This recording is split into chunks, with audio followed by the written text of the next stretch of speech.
할렐루야. 좌우에 계신 분들에게 하나님이 당신을 지극히 사랑하십니다 인사해 주시기 바랍니다.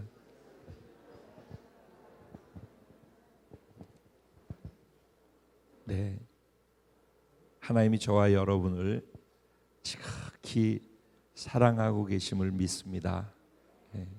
오늘 그 사랑의 하나님의 음성을 말씀을 통해 함께 듣도록 하겠습니다. 은혜 받으실 하나님 말씀은 잠언서 18장 20절 21절 짧은 두 절이니까 한 마음 한 뜻으로 한 목소리로 함께 합독하도록 그렇게 하겠습니다. 시작.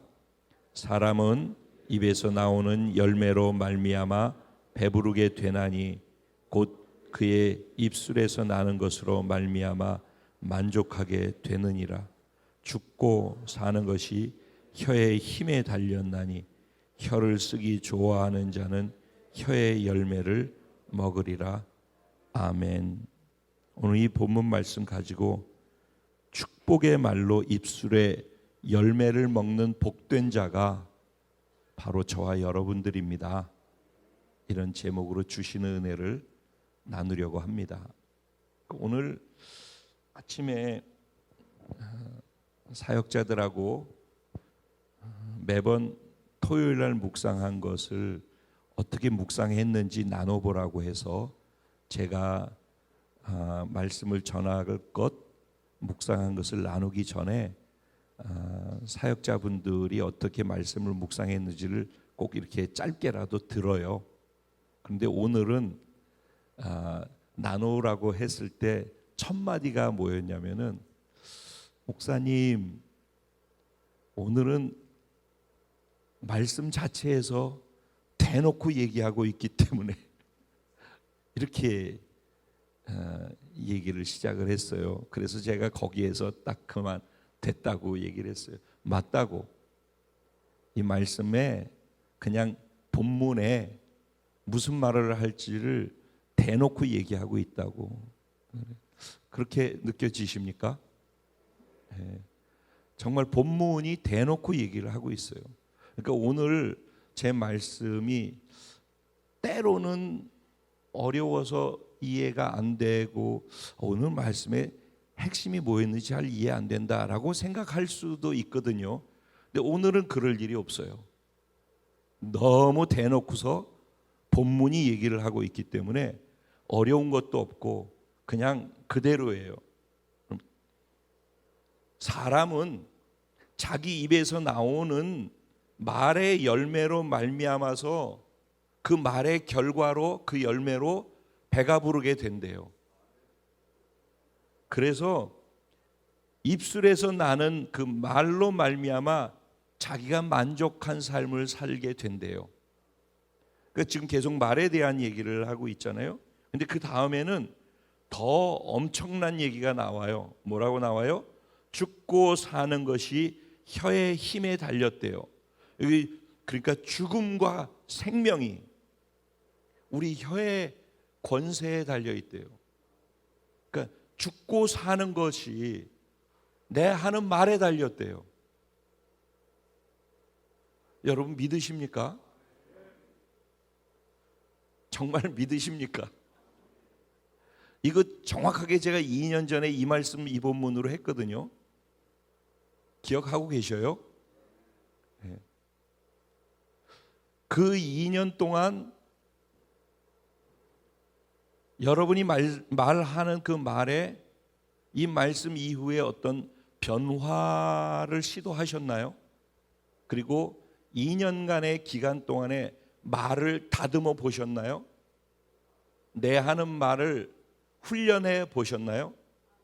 내 말에 절제가 있고 내 말에 선별하는 능력이 있고 그래서 생명의 말을 토해낼 줄 알고 살리고 세우는 말을 토해낼 줄 알고, 아니면은 여전히 무의식적으로 내가 입에서 무의식적으로 튀어나오는 말, 공적인 자리에서조차 또 그런데 사적인 자리에서 누군가 편안하게 얘기할 때면은 자동으로 튀어나오는 말, 그런 말들의 변화를 추구하고 시도해 보셨나요?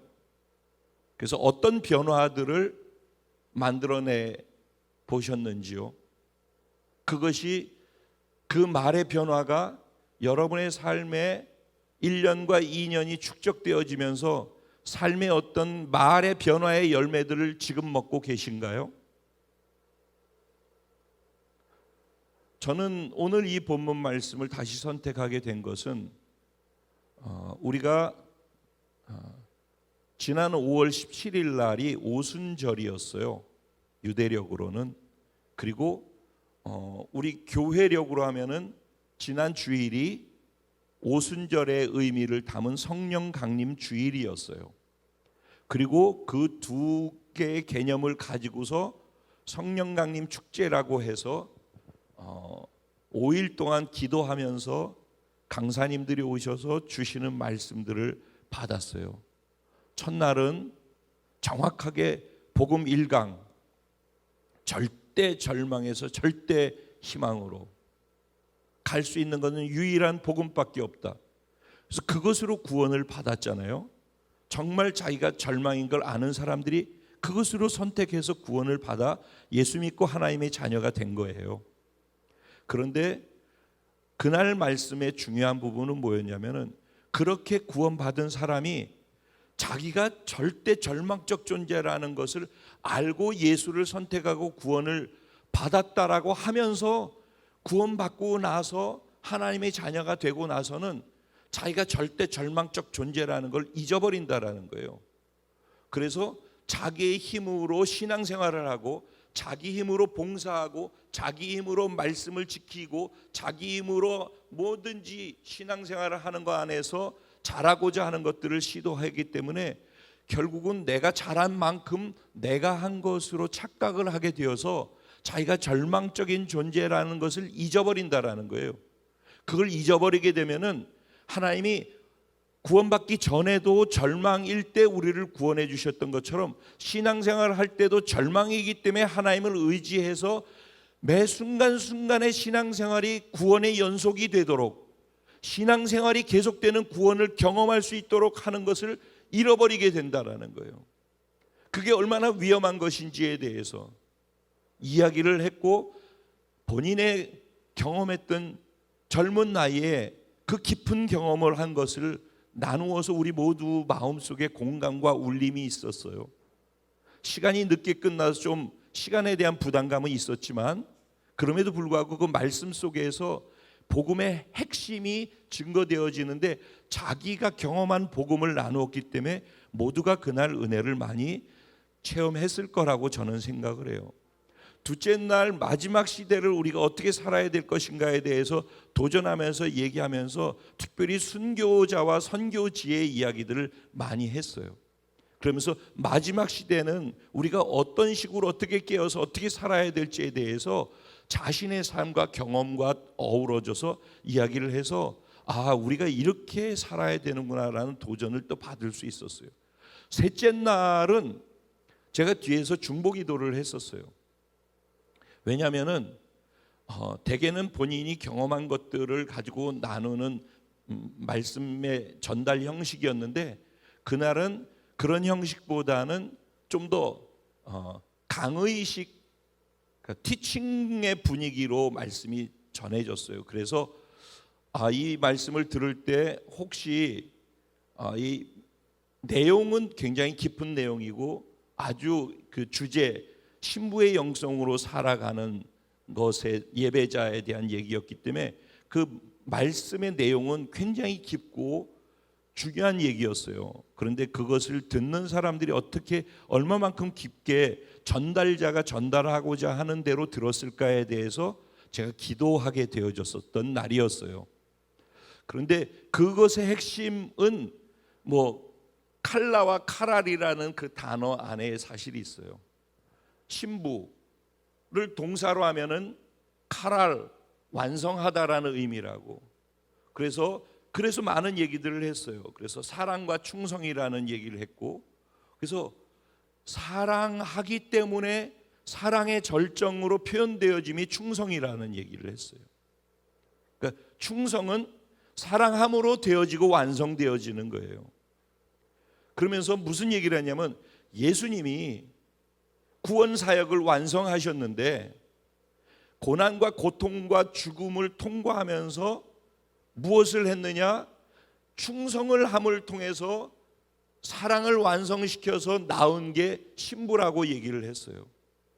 그러니까 사랑이 충성이 되어진다라는 것이고 충성은 사랑의 절정이라는 얘기예요. 예수님이 우리를 절정으로 사랑하셔서 사랑의 표현의 절정으로 우리를 충성했다, 우리한테 충성했다라는 거예요. 예수님이 우리한테 충성했다라는 거예요. 예수님이 그 충성으로 구원을 완성했다라는 거예요. 그 사랑과 그 충성으로, 사랑의 표현인 충성으로 사랑을 완성해서 우리를 구원을 완성했는데, 그래서 나온 게 그 몰약을 통과해서 고난을 통과해서 나온 게 뭐라고요? 신부라는 거예요.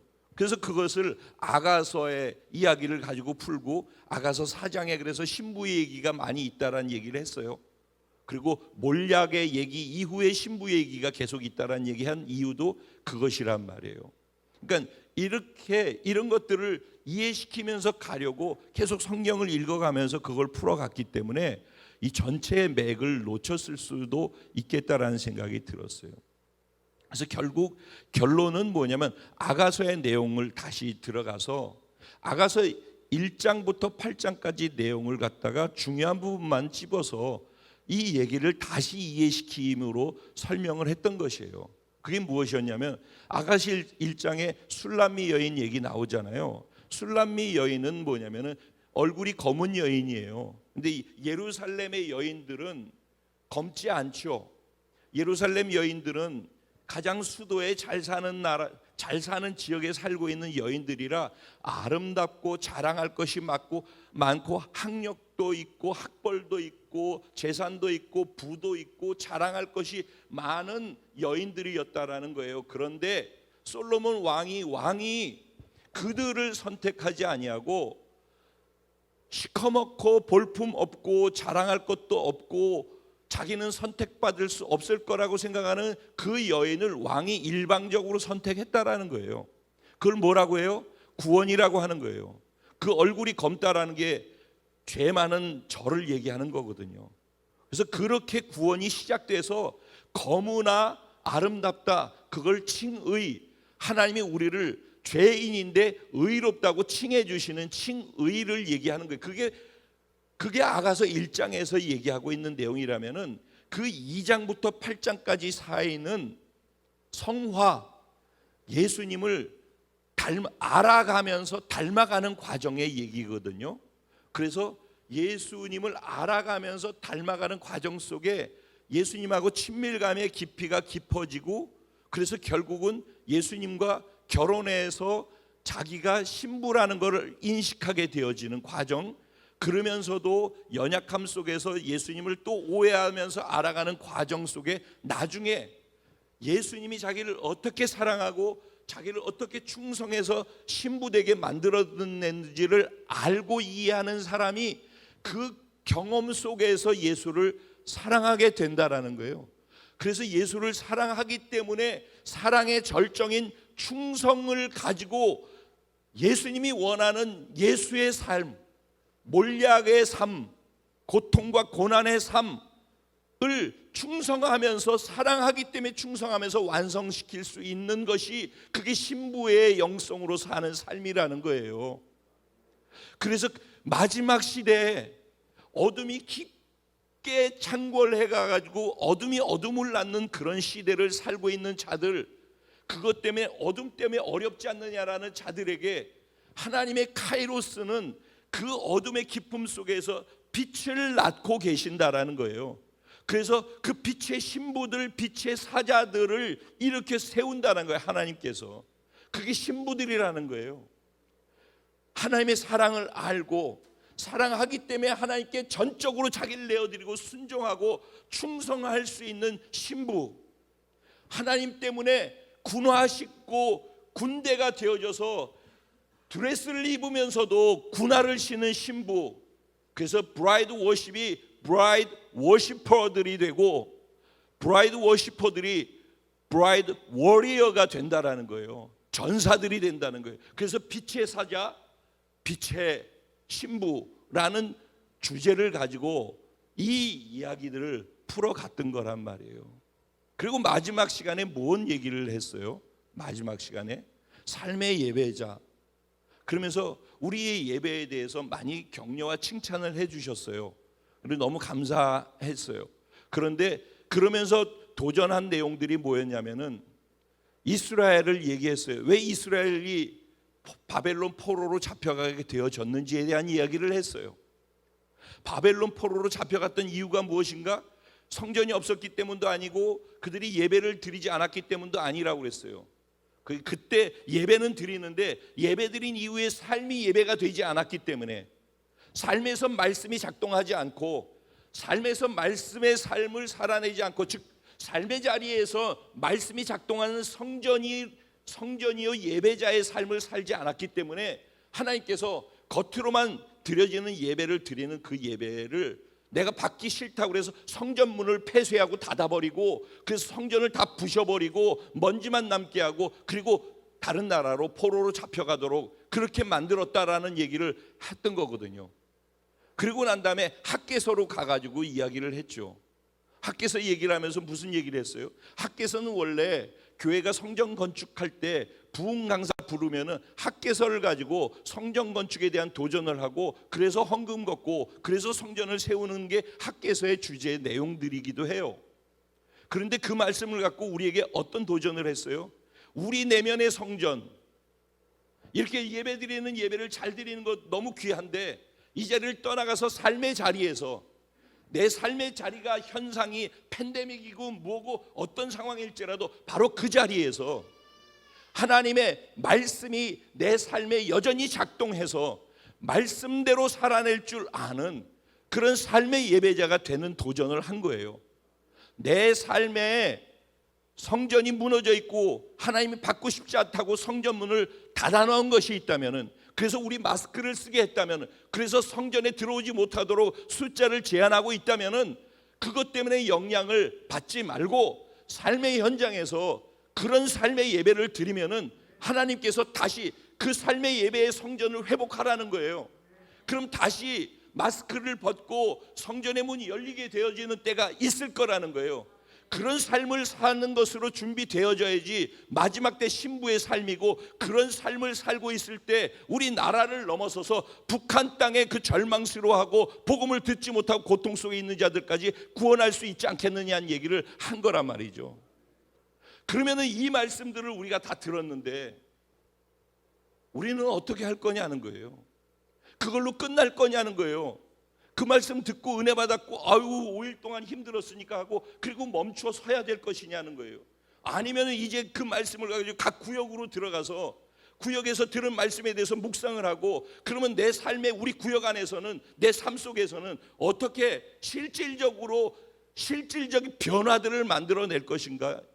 정말 이런 삶을 살려면 나는 무엇부터 바꿔야 되고, 내 삶의 기준점부터, 우선순위부터, 말의 표현부터, 내 내면에, 그래서 우리가 제자훈련도 그래서 내면 부분 다루고 말 부분 다루는 거거든요.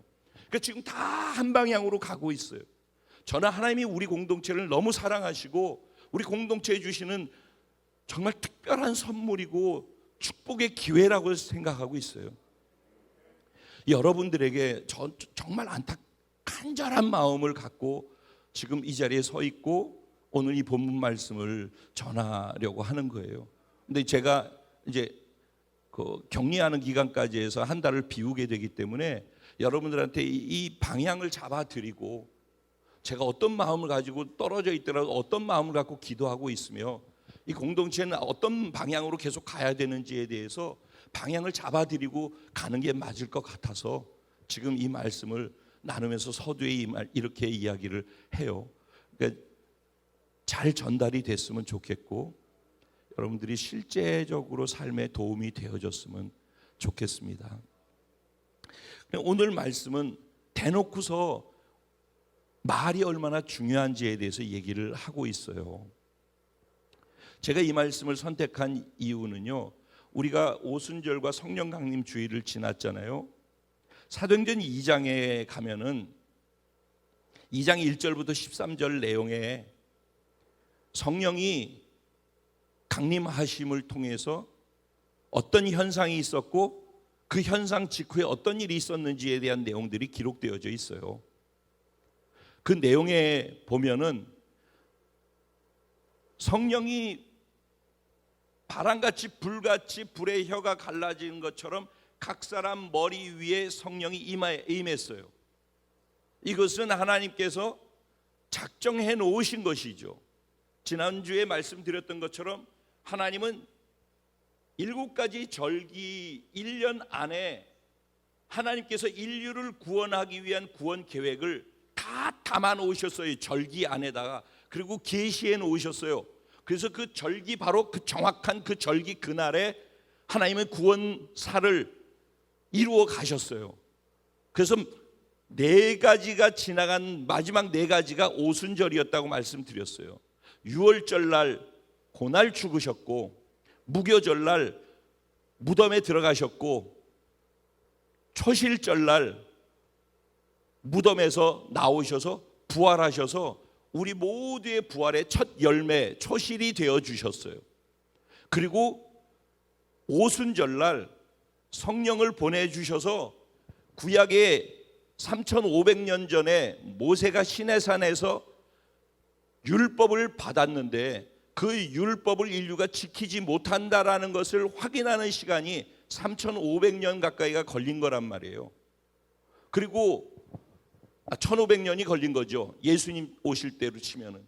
그 1500년이 지나고 난 다음에 예수님이 오셔서 너희가 하나님으로부터 받은 그 율법을 지킬 수 없다라는 것을, 그래서 우리가 절망이라는 것을 확실하게 알게 하는 그 가운데 예수님이 성육신에서 오셔서 우리들 가운데 행하신 일들이 복음서의 내용들이란 말이에요.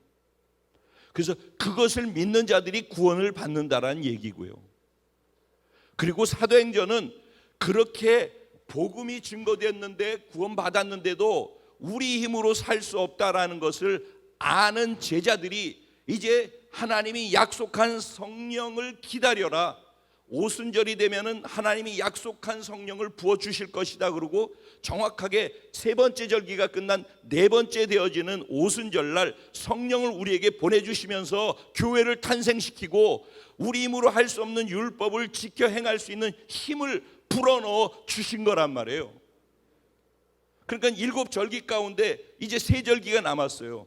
3절기가 나머지 3절기 중에 첫 번째가 뭐가 남았어요? 가을절기에 나팔절 남았어요. 나팔절은 주님이 공중에서 재림하셔서 우리를 신부들을 부르시는 휴거의 때란 말이에요. 그러니까 이제 끝자락에 다 온 거예요. 앞에 건 다 끝났어요. 예수님이 하실 일은 이제는 준비된 우리들을 이제 제가 다시 돌아와 가지고선 7월 달에 첫째 주는 맥주 감사주니까 감사에 대한 말씀을 하겠죠. 그리고 둘째 주 되어지면은 제가 그 넉 달의 추수 기간에 대한 얘기를 하려고 기도하고 있어요. 지금이 그 기간이거든요. 이 넉 달의 추수 기간이 끝나면 나팔절이 시작되어지거든요. 우리는 그 사이에 있는 거예요. 그러니까 이게 절기대로 하나님이 움직인다라는 것에 대해서 정말 이걸 인정하고 믿으시는 분들이라면은 이 흐름을 보고선 우리가 지금 마지막 때에 긴장하면서 정말 신부의 영성으로 살아야 될 때가 맞다라는 것을 피부로 절감할 수 있어야 한다라는 거예요.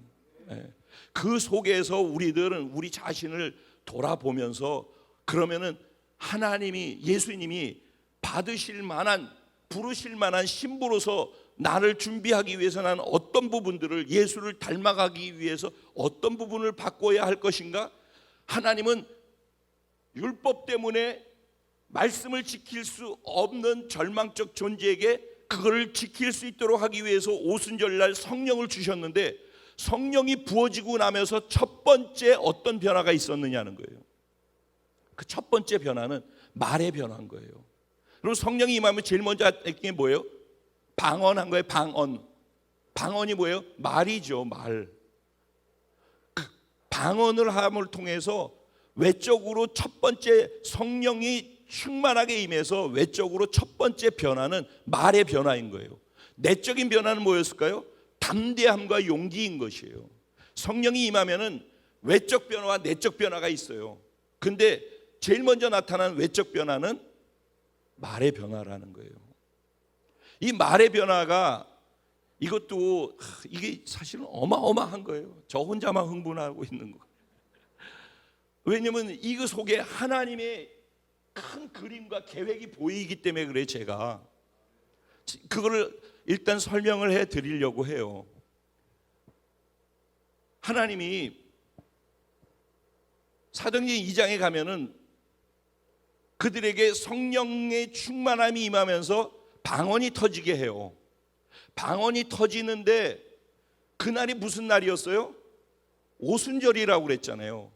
오순절 날이면은요, 전 세계에서 유대인들이 예루살렘으로 와서 성전에서 예배를 드리고 가는 것을 사모하는 거예요. 그래서 흩어진 유대인들이 다 모이는 때란 말이에요. 그럼 이 흩어진 유대인들이 누구인가? 한번 다시 또 생각해 보자고요. 말이 왜 흩어졌죠? 바벨론에서 흩어졌어요. 바벨탑에서 흩어졌어요. 말이, 그렇죠? 바벨탑에서 노아의 홍수 이후에 사람들이 다 죽고 다시 인류가 번성하게 되어지면서 야, 이제 홍수로 멸망당하지 말아야 되겠다고 그래가지고 인간들이 하나로 모여가지고 탑을 높이 쌓기 시작했죠. 그래서 정말 계속해서 높아지니까 하나님께서 야, 이대로 두면 안 되겠다 그래가지고 이들이 탑을 더 이상 짓지 못하도록 하는 방편으로 사용하신 게 뭐예요? 언어를 흩어버린 거예요. 그래서 각 나라 언어가 생겨나게 됐단 말이에요. 그리고 그들이 언어가 통하지 않으니까 언어 통하는 사람들끼리 모여서 가다 보니까 그게 각 나라의 족속의 언어가 되어져서 흩어지게 되어진 거란 말이에요. 그러니까 우리가 지금 영어, 일본어, 중국어 몰라서 힘든 거 그때 그 일이 일어난 건데, 그럼 그 원인이 뭐예요? 교만과 죄 때문인 거예요. 우리가 지금 영어 언어 고생하는 이유는 인간의 죄와 교만 때문에 그렇게 시작된 거예요. 근데 그게 왜? 그 죄가 어디서 왔어요? 죄는 율법이 없으면 죄가 없어요. 그러겠죠? 이 마이크에 손대지 마. 이 기준이 없으면은 마이크 손대도 죄가 아니라니까요. 근데 마이크 손대지 마 하면은 그때부터 이 마이크에 손대면 죄가 되는 거예요. 율법은 이런 거란 말이에요. 율법이 없으면 죄가 없어요. 근데 시내산 율법 이후에는 율법이 주어졌기 때문에 율법대로 하지 않으면 죄가 되는 거란 말이에요. 이스라엘 백성들이 죄를 지은 거예요. 그래서 마지막 날, 그 넷째 날 말씀해 주신 것처럼 그들이 예배는 드리는데 삶에서 죄를 짓기 때문에 하나님께서 그걸 막아버리셨다고 그랬잖아요. 그리고 포로로 잡혀가게 하신 거예요. 바벨론 포로 70년이 있다가 그들이 돌아왔죠. 돌아왔을 때 우리는 성경에서 돌아왔다고 하지만 그 숫자가 얼마인지 여러분 제가 그냥 알려드릴게요. 42,365명이에요. 바벨론에서 이스라엘 성전 짓기 위해서 돌아온 숫자가 42,365명이 돌아왔단 말이에요. 그러면 나머지 70년 동안 있으면서 그 바벨론에 잡혀갔던 사람들은 숫자가 그보다 훨씬 많겠죠. 말씀에도 나왔지만 다니엘은 거기 그냥 있었단 말이에요. 그 거기 있던 사람들이 더 많아요. 훨씬. 그렇겠죠? 그럼 돌아와서 이스라엘에 있었던 사람, 성전을 지었던 사람, 그 사람들 말고 그럼 바벨론에 있던 사람들을 생각해 보자고요. 바벨론에 있던 사람들은 어느 날 바벨론의 포로로 있어 바벨론 노예로 살고 있었는데 갑자기 어떤 일이 일어났어요? 메데파사 연합군이 와가지고서 바벨론을 정복해 버렸죠. 그 당시에 제국을 정복했어요. 그래서 어떤 제국이 형성되어졌죠? 페르시아라고 하는 나라가, 그래서 세계사에서 페르시아가 등장하는 거예요.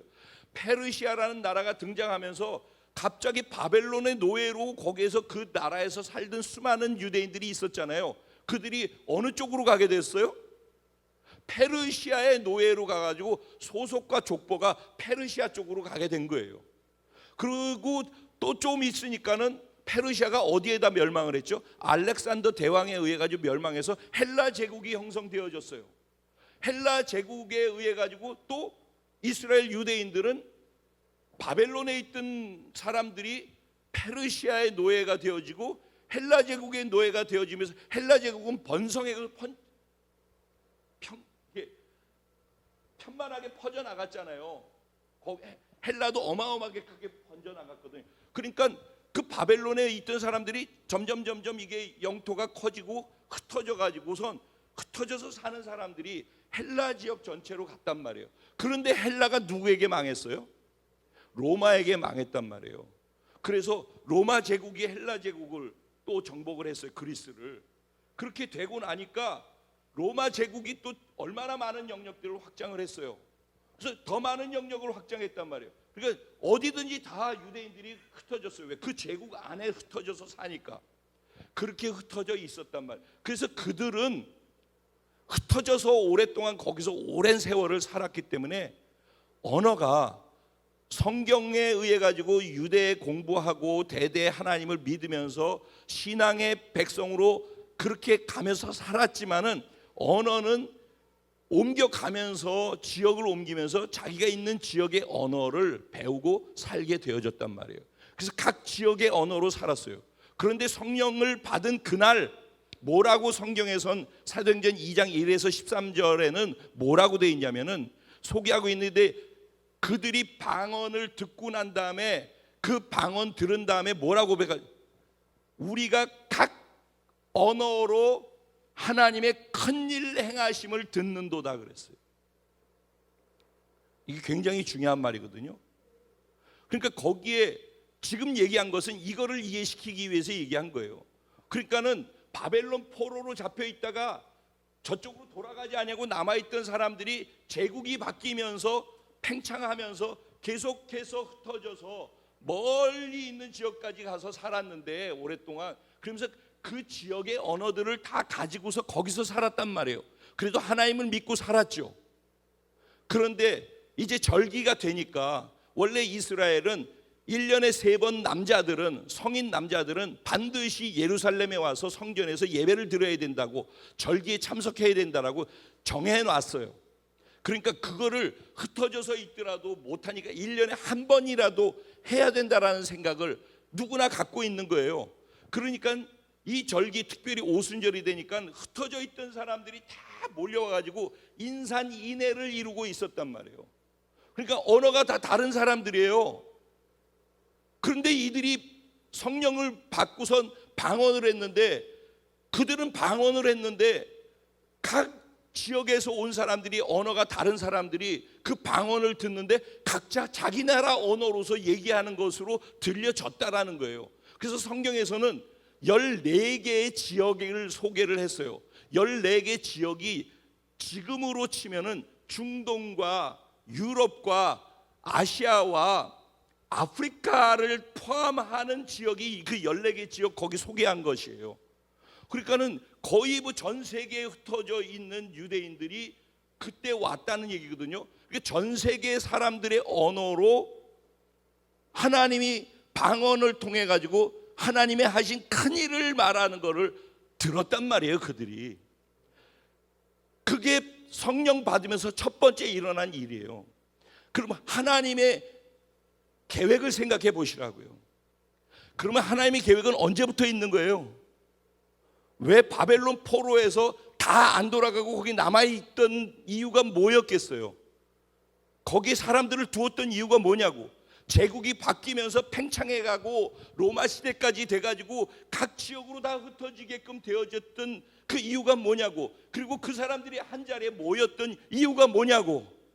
그리고 그 모인 사람들이 그날 성령이 임하면서 오순절날 방언이 터지면서 그 방언을 들었는데 하나님이 행하신 큰 일을 듣는도다. 각 지역의 언어로. 그들이 끝나고 난 다음에 그 복음을 들었어요. 그 큰 일이 십자가에서 예수님이 행하신 성육신 하셔서 죽으시고 부활하셔서 승천하시면서 우리를 구원하신 그 일에 대한 이야기를 들었다는 얘기예요. 그 얘기를 듣고 그들이 구원을 받고 예수를 믿고 각자 자기 지역으로 돌아가지 않았겠어요? 그날 3,000명이 구원받고 또 얼마 있다 5,000명이 구원받았잖아요. 그 사람들 중에 예루살렘 교회를 지킨 사람들도 있었지만은 그들이 자기 지역으로 돌아갔단 말이에요. 그래서 사도행전을 읽다 보면은 사도행전에 안디옥 교회 세우기 전에 안디옥을 갔더니 이미 거기에 예수 믿고 구원받은 사람들이 모여 있는 그 사람들을 만나게 된다고요. 그러죠? 네.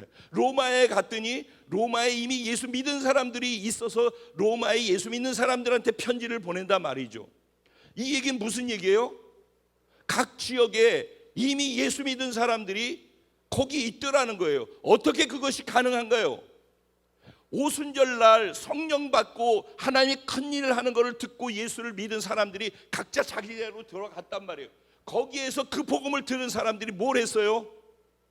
복음을 증거하는 일들을 시작했다는 거예요. 그래서 전 세계로 복음이 흘러갈 수 있도록 12세자에서 시작해서 120명이 기도해서 성령 받고 난 다음에 그 120명이 방언하는 것을 듣고 그 자리에 있어서 구원받았던 그 사람들이 각자 자기 나라, 자기 지역, 자기 언어의 자리로 돌아가서 거기서 또 복음을 전해서 복음이 급속도로 전 세계로 폭발적으로 전파될 수 있도록 만드는 하나님이 바벨론 이전에 인간들은 죄를 짓고 실수하고 그래서 포로로 잡혀가고 징벌을 받지만은 하나님은 그런 시간 그런 순간조차도 하나님의 카이로스의 시간으로 사용하신다고. 그래서 하나님은 우리의 죄까지도 사용하셔서 우리의 연약함도 사용하셔서 하나님의 합력해서 선을 이루셔서 결국 복음이 복음되도록 만드시는 하나님이란 말이에요. 그 하나님이 우리 하나님이라고요. 하나님이 인류 역사 속에서 하나님이 거대한 청사진을 가지고 그 큰 그림을 보시고서 수천 년의 역사 속에서 그 일들을 이루어 가시는 거예요. 우리는 100년도 못 살기 때문에 그 그림이 안 보이는 거예요. 그러면 성경 속에 이미 다 얘기되어져 있는데 아무리 성경을 읽어도 이게 성경이 혼으로 읽어가지고서는 보이지가 않는다고요. 이게 영의 언어이기 때문에 영이 열려서 영의 눈이 열려서 이게 보여야지 하나님의 마음이 보이고 하나님의 그림이 보인단 말이에요. 그 하나님이 우리를 얼마나 사랑하시는지를 이 큰 그림이 보여야 진짜 이게 더 오는 거예요. 그래서 그 하나님을 진심으로 신뢰할 수 있고 믿을 수 있는 게 그래서 시작되는 거예요. 이게 이해되어짐 속에서 이제 두 번째 다음으로 성령이 임하면은 말의 변화가 있게 돼 있어요. 우리는 오순절과 성령의 강림 주일을 지나면서 우리는 무엇의 변화부터 시작을 해야 될까요? 우리 말의 변화부터 시작돼야 될 줄로 믿습니다. 말은 너무너무 중요해요. 그래서 지난번에도 제가 강조했어요. 말이 중요하다고. 그리고 그 말의 열매를 내가 먹는다고. 그러니까 내가 무슨 말을 하는가? 그리고 그 열매가 나한테로 온다. 그것 때문에 배불러진다.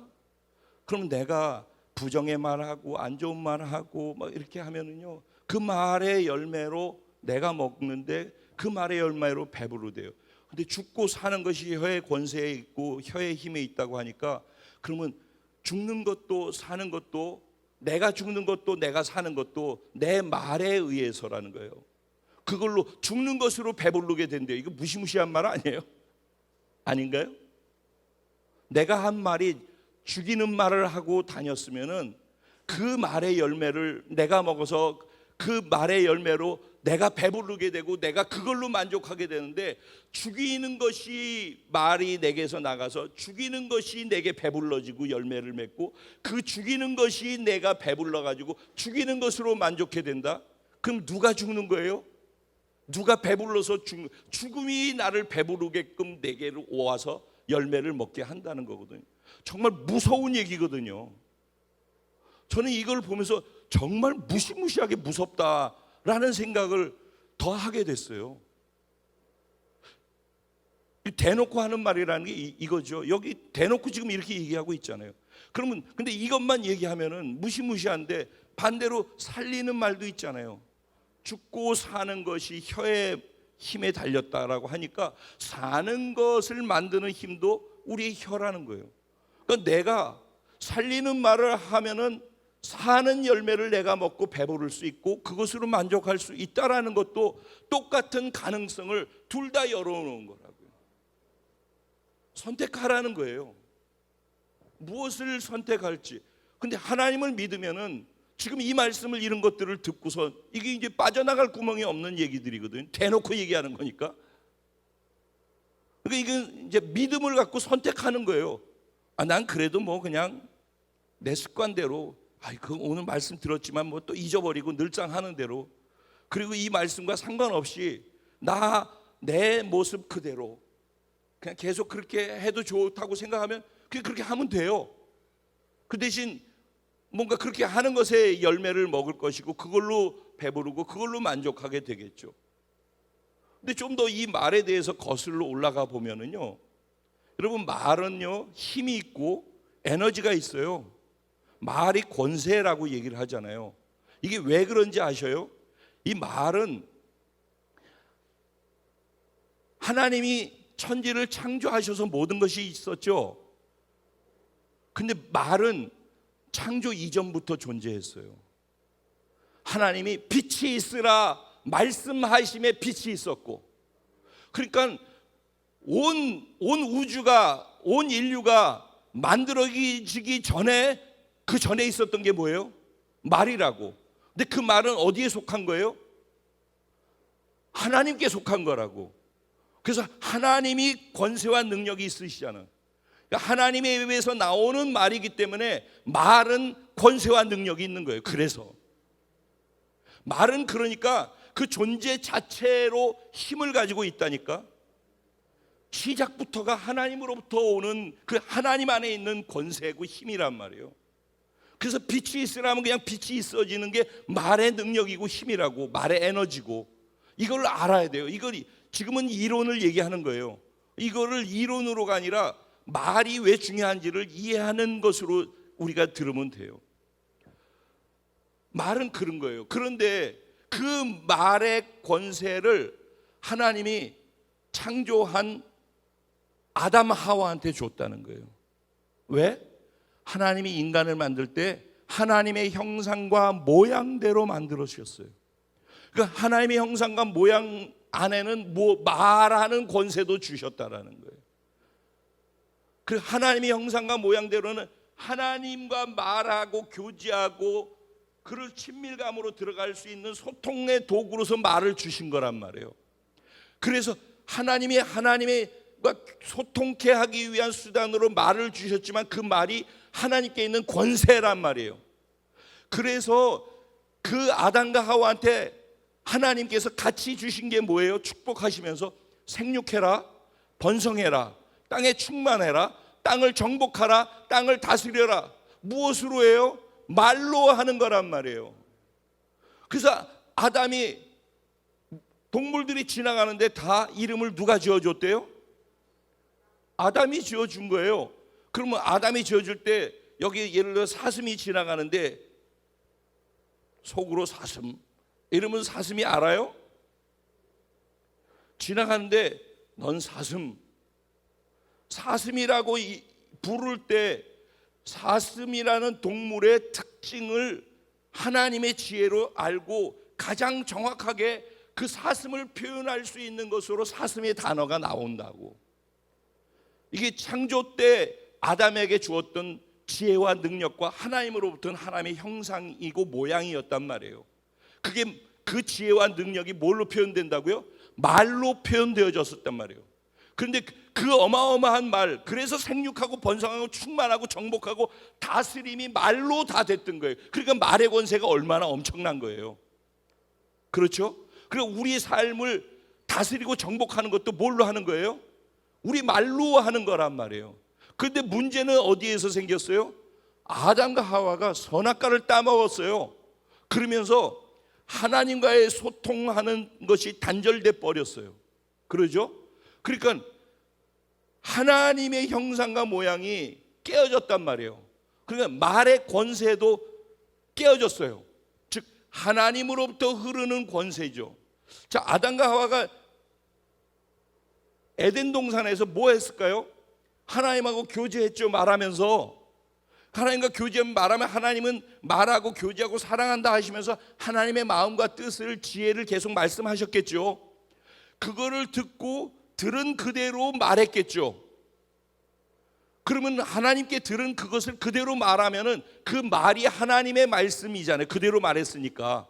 그러니까 그 하나님의 말씀에 담겨 있는 권세와 능력이 그냥 짐승들이고 누구고 다 그대로 다 그 영향력이 흘러가니까 통치하고 다스려지는 것은 자동으로 되어지는 것이란 말이에요.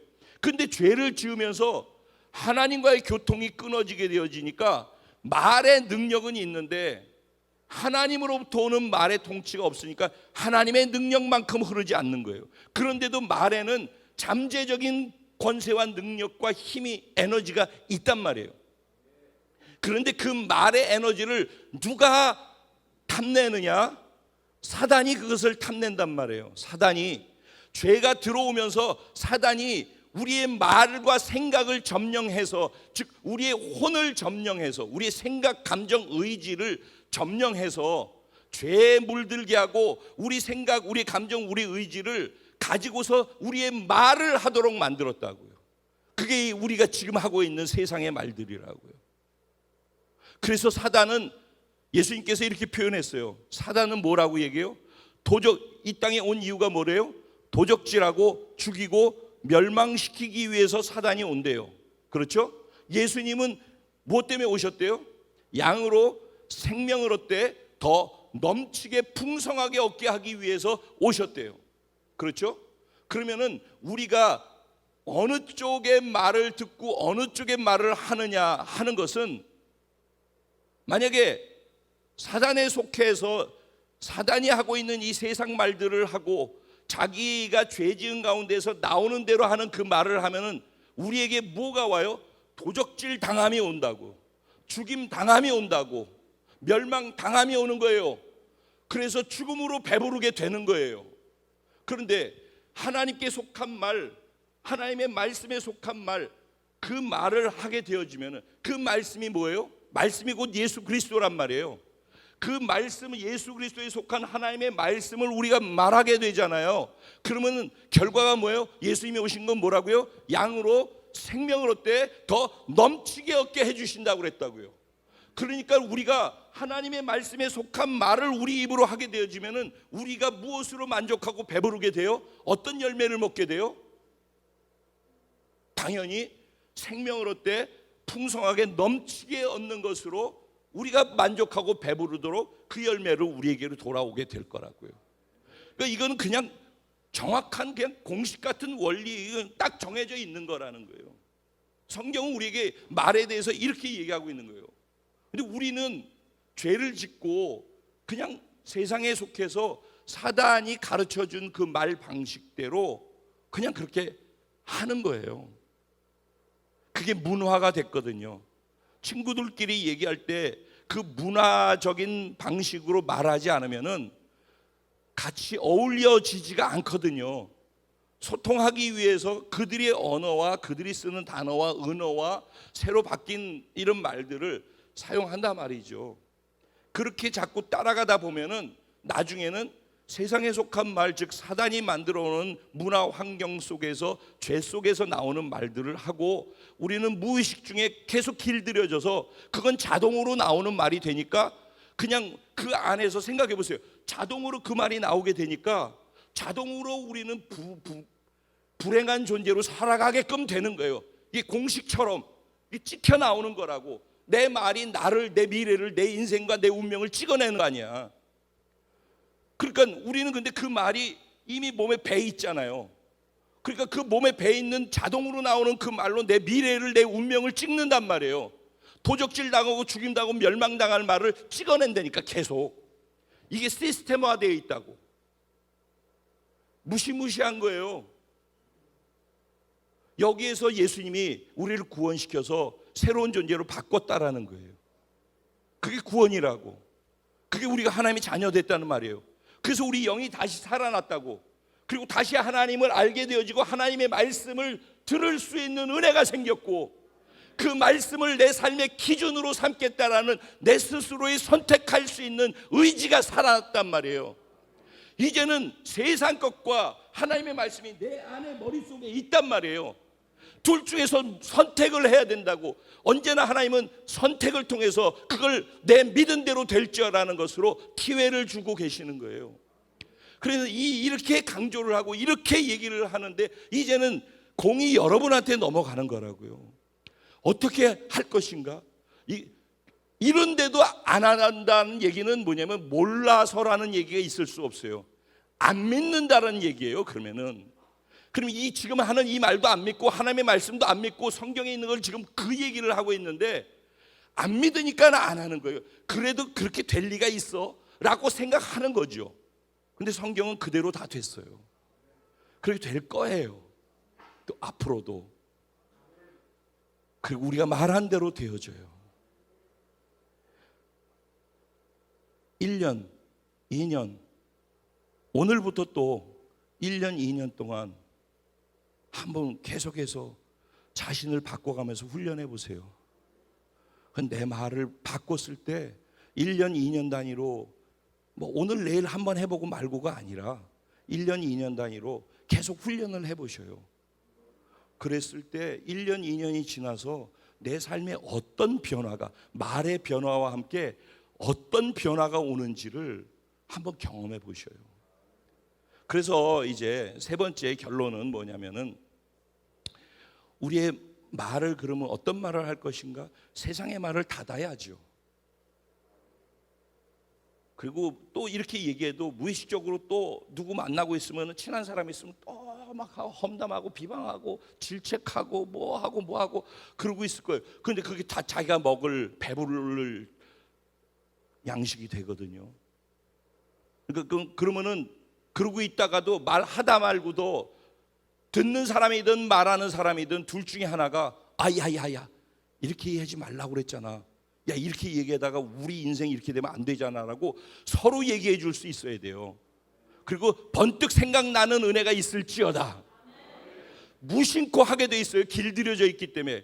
근데 그렇게 하다가 이제는 성령님이 우리를 긍휼히 여겨주셔서 그렇게 말하고 있을 때 번개처럼 와가지고 내 마음속에 꽂혀서 이러지 말아야 되지라고 입을 다물 수 있는 그런 은혜가 있게 되기를 주님의 이름으로 축복합니다. 정말 바뀌기를 원하거든요. 그렇게 바뀌고 그렇게 하면서 세상 거는 입을 닫고, 그 다음에 그러면 어떤 말을 해야 될까요? 부정의 말들에 속한 걸 빼고. 여러분 이런 거 있어요. 그 교회에서 목사님들이, 또 미국의 유명한 목사님들이 긍정의 말, 긍정의 생각 이런 거 얘기해요. 그게 뭐 한쪽에서는 그게 이단이다, 뭐 그거 잘못됐다 접근이, 맞아요. 잘못됐어요.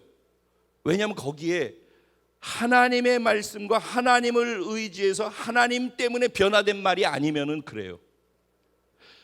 하나님 때문에 영향받고 변화된 말이 아니면은 혼에 속한 것이 돼요. 혼에 속한 것은 긍정의 말을 하고 그래도 사단이 그 혼의 영역은 간섭하고 건드려서 혼의 영역을 이용할 수가 있어요. 여러분 굉장히 이거는 영적인 원리인데, 혼의 영역은 사단이 사용할 수가 있다고요. 우리의 생각을 거짓말로 해가지고. 그러니까 긍정의 말을 하더라도 그 나오는 결과들이나 이걸 갖고 사단이 써먹을 수 있다고요. 그래서 그거를 경계하는 것이에요. 그런데 믿음의 사람, 하나님을 아는 사람, 하나님의 말씀 안에 있는 사람은 하나님을 신뢰하기 때문에 긍정일 수밖에 없어요. 최악의 상황에서도 긍정일 수밖에 없어요. 그게 하나님 때문에 긍정이 되면은, 하나님 때문에 믿음이 되면은, 그러면은 그거는 되는 거예요. 그러니까 하나님 때문에 긍정과 믿음의 말을 하는 삶이 내 몸에 뵐 수 있도록 해야 돼요. 긍정의 말 자체를 혼에 속한 것으로 부정으로 취급하면 안 되고, 내가 하나님께 속해서 긍정의 말을 하는 사람으로 되어졌는지를 확인하는 게 중요해요. 그래서 하나님께 속해서 하는 긍정의 말이라면 매일 수백 번, 수천 번, 수만 번도 하는 게 복이에요. 그리고 그 말대로 하나님 때문에 하나님이 그렇게 하실 거예요. 하나님 뭐라고 그랬어요? 나 여호와는 너의 입술의 열매를 짓는 자라고 했어요. 입술의 열매를 맺는 자. 여기에서 맺다 짓다라는 뜻이 뭐냐면은 원어로는 창조하다예요. 그러니까 하나님이 우리가 말하면은 그 말한 것을 창조하신대요. 우리가 말한, 입에서 말한 나온 그것을 그대로 짓는데요. 네가 무슨 말을 하는지 내가 듣고 있다가 들은 그 말을 내가 그렇게 실행한다라는 거예요. 그 얼마나 큰 특권이에요. 소원 하나만 들어봐, 내가 들어줄게. 그래가지고 그 소원 말하면 들어진다. 얼마나 큰 특권이에요. 최고의 특권일 거예요. 그렇죠? 왜? 하나님이 들으시고 응답하시고 우리 말대로 해주시니까. 근데 그것을 사단이 들어서 사단이 사용하는 말이 되도록 만들지 말아야겠죠. 그럼 우리가 하나님께 속한 말로 하는 건 뭐예요? 그 중에 오늘 본문 말씀처럼, 오늘 제목처럼 축복의 말을 하는 거죠. 칭찬하고 인정하고 격려하고 위로하고, 듣기만 해도 훈훈하고 기분 좋은 단어들 아니에요? 누군가 나를 칭찬해, 누가 나를 인정해줘, 누가 나를 축복해줘, 누가 나를 격려하고 위로해줘. 그런 사람이 없기 때문에 다 외롭고 힘들고 사람이 싫고 그런 거 아니에요? 근데 누군가 나한테 그렇게 해줘. 아니, 그 단어만 들어도 기분이 좋은데 누군가 그걸 해주는 사람이 있다고 할 때 얼마나 좋겠어요.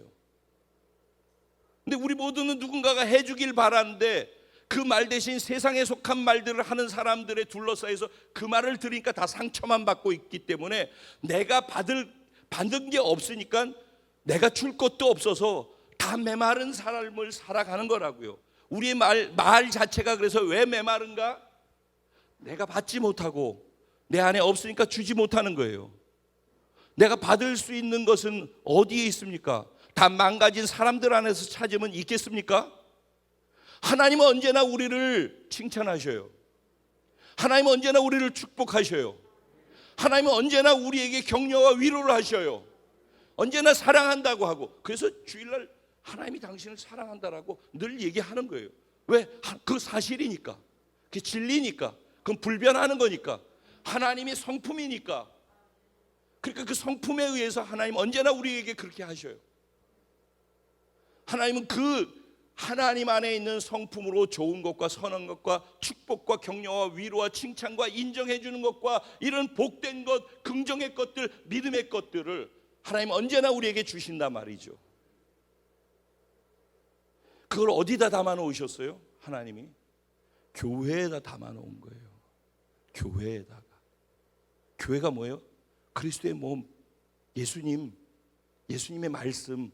그래서 우리가 이런 좋은 말들을 하는 것의 근거와 뿌리가 어디에 있어요? 하나님의 말씀에 있는 거예요. 그래서 말씀을 알아야 되고 말씀을 읽어야 되는 이유가 단지 읽고 공부하라는 얘기가 아니라 그 말씀 속에서 하나님이 나한테 어떻게 다가오시는지, 하나님이 어떤 언어를 구사하시면서 내게 찾아오시는지, 하나님이 내게 말씀하시는 말씀이 위로와 축복과 격려로 들려져야 하는 거예요. 그 성경이 나에게는 사건이 돼서 와야 된다니까. 오늘 이 시간에도 이게 목사의 설교가 아니라 이 말씀이 나에게는 경험되는 사건으로 들어가야 된단 말이에요. 그래야지 오늘 이 말씀 속에 위로와 격려를 받죠. 오늘 이 말씀에 담긴 축복을 여러분들이 받게 되지 않겠습니까? 그래서 여러분이 그 안에서 하나님을 통해서 축복을 받고 위로를 받고 격려를 받고 칭찬을 받고 인정을 받는단 말이에요. 그것이 내 안에 있기 때문에 그래서 내가 누군가에게 격려할 수 있게 되는 거예요. 그러니까 하나님으로부터 받지 못하는 사람은 사람한테 받으려고 해가지고 못 받아요. 그 사람도 받을 게 없는 사람인데, 줄 게 없는 사람인데, 하나님 말고는 줄 사람이 없다니까요. 그러니까 부모가 먼저 하나님으로부터 받아야 자식한테 줄 수 있는 거예요. 부모가 메말라가지고 하나님한테 받지 못하는데 사람한테 받으려고 하는 부모가 사람한테 받지 못한다니까. 그러니까 자기가 못 받는데 자기 자식한테 내가 사랑 안 하는 거 아니잖아요. 자식 사랑하잖아요. 사랑하는데 입에서 나오는 말은 사랑의 말, 축복의 말, 격려의 말, 위로의 말 안 나오잖아요. 왜 안 나와요? 나한테 채워지는 게 그게 없으니까. 그러니까 하나님께로 가지 않고서 답을 찾아 나가려고 하는 신앙생활을 멈춰야 돼요. 모든 것이 하나님께 걸렸을 때 거기에서 답이 나오는 거예요. 다 하나님을 만나야 돼. 그러니까 말씀을 읽을 때 그렇게 하나님 만나잖아요. 그래서 그 말씀이 나한테 하나님이 내게 하신 칭찬과 위로와 격려와 이런 것들로 다 들려지고 축복으로 들려줘서 믿어지면은 그게 내 안에서 생명이 된다니까. 그래서 그 말을 내가 하게 돼요. 그러니까 제일 좋은 건 뭐예요? 하나님의 말씀을 말하라. 하나님의 말을 내 입에서 말하라. 그래서 목사가 복이 있는 게 그거예요. 이렇게 하나님의 말씀을 말하잖아. 하나님의 말을 말하라. 두 번째로 하나님의 말씀을 사용해서 기도하라. 기도도 말이에요. 네. 기도할 때 여러분 2시간 여기 기도 시간이 있을 때 괜히 넋놓고 있지 말고 말씀 읽고 입으로 기도해서 소리를 내셔요. 그 소리를 누가 들어요? 하나님이 들으신다고. 사단도 듣는 거예요. 그 소리가 선포기 때문에, 선언이기 때문에. 소리는 공명이고 파장이라니까. 소리가 지진을 일으켰잖아요. 여호수아서 보면은 소리가 전쟁에 이기게 하는 거예요. 그래서 말의 소리의 전쟁이란 말이에요. 우리 말의 소리를 사단도 듣고 하나님이 들으신다니까. 그리고 그거를 사용하시는 거예요. 근데 이게 공명을 일으켜서 공명이 파장이잖아요. 말은 여기서 딱 끝나지만은 이 말의 공명이 파워가 나비 효과를 해가지고 세상 끝까지 흔든다니까. 그게 말의 권세란 말이에요. 그래서 하나님의 말씀을 말하는 훈련을 해라. 그래서 제가 우리 찬양팀한테도 작곡할 때 가사 내용을 그냥 하나님이 주신 것 갖고 하는 것도 좋지만은 성경에 있는 말씀으로 찬양을 만들어서 해라. 그래서 우리 거 다 지금 그렇게 만들잖아요. 여러분이 우리 만든 자작곡 찬양들 다 하나님의 말씀인 거 아시죠? 하나님의 말씀으로 찬양하고 하나님의 말씀으로 말씀을 하고 사람과 대화할 때도 하나님의 말씀을 사용해서 축복하는 거예요. 하나님의 말씀에는 축복도 있고 모든 것이 다 있으니까 하나님의 말씀을 갖고 서로에게 하면은 서로에게 복이 되고 격려와 위로가 되고 축복이 되고 칭찬이 되고 그런 거라니까. 하나님 우리 보러 존귀하다며. 그럼 격려를 받죠. 너희가 무슨 죄를 지었을지라도 내게로 오면은 내가 흰 눈같이 희게 해준다며. 얼마나 위로가 돼요. 사람들은 절대 안 그러잖아요. 용서 안 하고 끝까지 이를 악물고 용서할까 봐 이를 악물잖아. 하나님 안 그러신다니까. 먼저 그 사랑을 받고 그 용서를 경험하는 사람은 계속 용서 안 하려고 이를 악물고 있을 수가 없어요. 하나님을 먼저 경험해. 하나님의 말씀을 내 입에서 자꾸 나가게 해. 그리고 그 말씀을 갖고 기도해. 그러면 하나님의 뜻이잖아요. 그 말씀이 하늘의 뜻이 하늘에서 이루어진 것 같이 이 땅에서 이루어지이다. 이미 이루어진 게 하나님의 말씀이라고. 근데 그 말씀을 가지고 기도하면은 그 말씀대로 이루어지는 거예요. 지혜로운 사람은 그러니까 지식으로 기도하지 아니하고 하나님의 말씀을 붙잡고 그 말씀에 근거해서 기도한다니까. 응답이 될 수밖에 없죠. 그리고 마지막에 이제 하나님의 그 행하신 큰 일, 그 큰 일을 내가 듣는도다. 그 큰 일을 여러분 들으셨나요? 그게 복음이거든요. 복음이 뭐예요? 복음이 좋은 소식, 기쁜 소식이죠. 왜 좋은 소식, 왜 기쁜 소식이죠? 원래 복음, 좋은 소식, 기쁜 소식, 가스펠리라는 단어의 의미가 원래 뭐예요? 승전보를 알리는 것을 듣는 거잖아요. 예를 들어서 뭐 그냥 앞에 있으니까 늘 필종 형제 고마워요. 늘 제가 이렇게 예를 들을 수 있게 해주셔서. 필종 형제 가족들이 있어요. 여기 다 있잖아요. 지금 혜민이하고 샛별이하고 다 있단 말이지. 근데 아빠가 군대 갔어. 전쟁이 났으니까 너희가 집에 있어. 근데 여기 있는 사람들이 다 아들하고 아버지가 다 군대 갔단 말이에요. 그리고 여기 집에는 여성들, 할머니하고 이렇게 노약자들이나 여성들이 집에 있는 거예요. 그리고 전쟁터에 나가서 전쟁 결과를 모르는 거죠. 만약에 그 전쟁에 짐이 졌다라는 얘기는 가족들이 다, 아버지하고 자식들이 다 죽었다는 얘기가 되는 것이고, 그뿐만 아니라 전쟁이 졌다는 얘기는 그들이 우리에게로 와서 우리까지 다 포로로 잡혀서 산산조각이 나가지고 다 끝난다라는 걸 의미하는 거잖아요.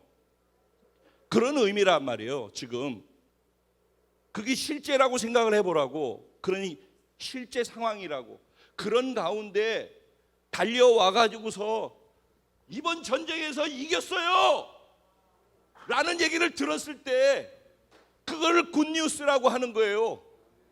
그게 기쁜 소식이고 좋은 소식이란 말이에요. 그게 가스펠이라는 뜻이에요. 복음. 복음의 원 의미 뜻이 이거란 말이에요. 그거 즐겁고 기쁜 일이잖아요. 내가 들어서 기쁘게 받아들여서 구원이 있는 거란 말이에요. 그 승리의 소식, 예수가 십자가에서 승리한 그 소식을 내가 들음을 통해서 내가 구원받고 내가 기쁘고 좋은 소식이 나를 좋은 존재로 바꾸는 거란 말이에요. 그 큰 일을 행하신 하나님의 소식, 복음을 들었단 말이에요. 그리고 자신이 복음이 됐단 말이에요. 그러면은 성령을 받게 돼가지고 첫 번째 나온 게 뭐예요? 그 말을 하는 것이 시작됐어요. 제자들로부터. 그 말을 들은 사람들이 자기 지역으로 돌아갔어요. 자기 지역에 돌아가서 그곳에 가서 또 자기가 복음이 돼서 그들에게 기쁜 소식, 복음을 전했단 말이죠. 그러니까 어떤 게 축복된 말이에요? 지금까지 얘기한 게 다 축복된 말이에요. 남에게 축복하고 칭찬하고 격려하고 인정하고 위로하고 이런 말들을 하면은 그 열매가 누가 먹어요? 내가 배부르게 먹을 거예요. 할렐루야. 그렇게 되길 바라요.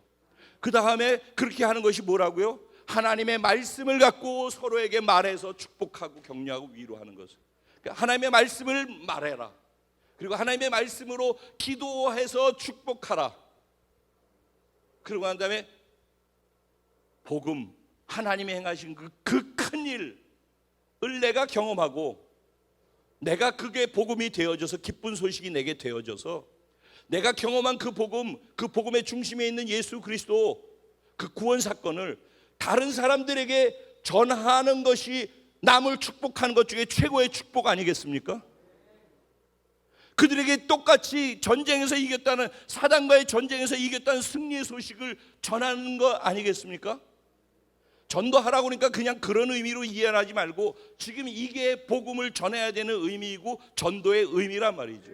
성령을 받으면 제일 먼저 말이 변하는데 하나님이 가신 큰 일을 말하게 돼 있다니까.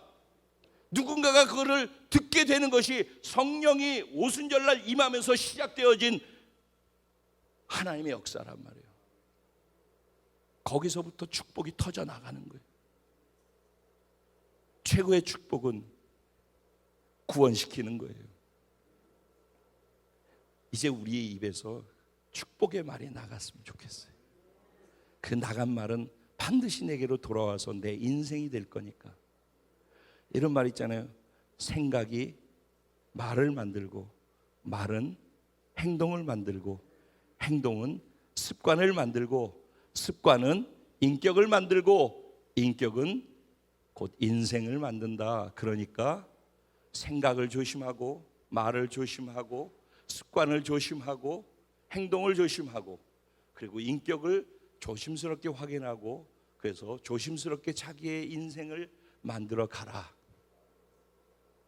오늘 말씀을 잘 한번 정리해 보셔요. 제가 세 가지로 큰 덩어리를 집어서 말씀을 드리고 무엇을 얘기하고 싶은지를 증명해 보려고 했어요.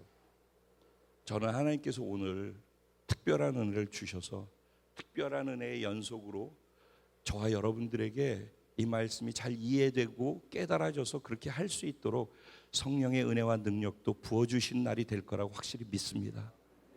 오늘 이 말씀 생각하면서 같이 기도해 볼까요? 그리고서 기도하시면서는 뭐를 생각하냐면은 하나님 이 말씀대로 살기 위해서 그럼 내 삶에서 구체적으로 어떤 부분들부터 실질적으로 해볼까요? 하루에 몇 번 내가 누구에게, 하루에 몇 번 누구에게 축복의 말을 사용해 볼까요? 그 축복의 말을 구체적으로 어떤 식으로 표현해서 나와 만나는 사람들을 축복해 볼 수 있을까요? 단어는 어떤 걸 사용해 볼까요? 하나님의 말씀을 사용한다면 어떤 하나님의 말씀을 가지고 나와 만나는 상대방이 축복될 수 있도록 해줄 수 있을까요? 구체적으로 기도해서 하나님 나한테 지혜를 주셔서 실제 해볼 수 있도록 구체적인 그 지혜를 부어주시고 실행할 수 있는 힘을 주셔서 그 모든 것의 열매를 진짜 내가 진짜 먹어볼 수 있도록, 체험해 볼 수 있도록 하나님의 은혜를 주세요. 우리 주님의 이름으로 한번 부르고 기도하며 나갑니다. 기도드리겠습니다.